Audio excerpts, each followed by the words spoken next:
এমন গোলাপ জামুনের রেসিপি তোমাদের সাথে আজকে শেয়ার করব না, যে একবার বানিয়ে খেলে আর দোকান থেকে না কোনো দিন খাবে না। একদম বড় বড় মিষ্টির দোকানকেও হার মানাবে এই গোলাপ জামুনের রেসিপিটা।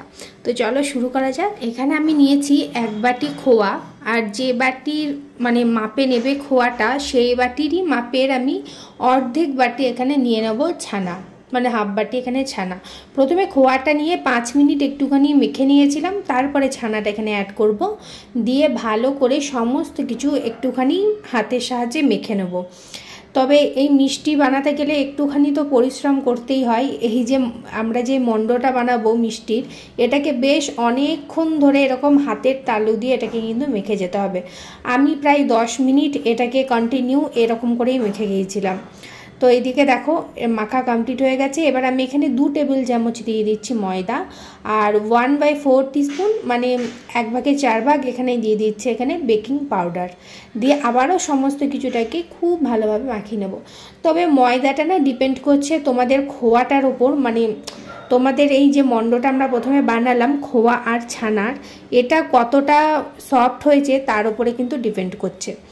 তো সেটা তোমাদেরকে বুঝেই ময়দাটা অ্যাড করতে হবে। আমার এখানে 2 টেবিল চামচেই কিন্তু হয়ে গেছিলো। দিয়ে এবার সমস্ত কিছুকে খুব ভালোভাবে আবারও মিশিয়ে নিয়েছি। এবার অল্প অল্প করে এখান থেকে আমি মিষ্টির বল বানিয়ে নেব।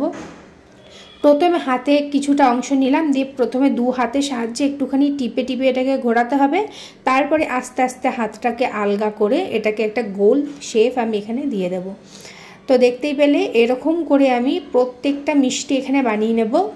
আর শেষে চাইলে তোমরা এরকম থালার ওপরেও একটুখানি আমি যেভাবে ঘোরালাম ওইভাবে ঘোরাতে পারো, তাহলে একদম পারফেক্ট হয়। তো এইদিকে দেখো সমস্ত বলগুলো এখানে তৈরি হয়ে গেছে। এবার আমি রিফাইন্ড অয়েল এখানে ইউজ করছি।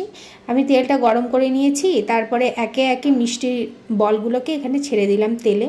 এবার লো টু মিডিয়াম ফ্লেমে এটাকে ভেজে নিতে হবে, খুব ভালোভাবে ভেজে নিতে হবে। বেশি আঁচে ভাজলে কিন্তু এটা চলবে না, তাহলে ওপর থেকে কালার চলে আসবে, ভেতরটা কিন্তু ভালোভাবে ভাজা হবে না। এরপরে মিষ্টির রসটা বানিয়ে নিই। 2 কাপ এখানে আমি টোটাল চিনি ইউজ করেছি, আর 2 কাপ এখানে জল, মানে যতটা চিনি ততটাই জল এখানে ইউজ করতে হবে। তারপরে এখানে আমি অ্যাড করে দেবো এলাচ। তো এখানে আমি 2টো এলাচ অ্যাড করে দিলাম, আর অল্প একটুখানি আমি এখানে কেশর দিচ্ছি। তবে কেশরটা একদমই অপশনাল, দরকার নেই, কিন্তু একটুখানি আমার একটু ভালো লাগে কেশরের স্মেলটা, আর টেস্টটাও একটু অন্যরকম লাগে, সেই জন্য আমি অ্যাড করেছি। ভালো করে চিনিটা গলে যাওয়া পর্যন্ত জলটা ফুটিয়ে নিতে হবে। তারপরে মিষ্টির রসটাকে ঢাকা দিয়ে একটা সাইডে রেখে দেবো। এইদিকে দেখো মিষ্টিগুলো অনেকটা বেশ লালচে লালচে হয়ে ভাজা হয়ে এসেছে। এটাকে আরও একটুখানি কিছুক্ষণ ভেজে নেব, যতক্ষণ না পুরো একদম গোল্ডেন ব্রাউন কালার হয়ে আসছে।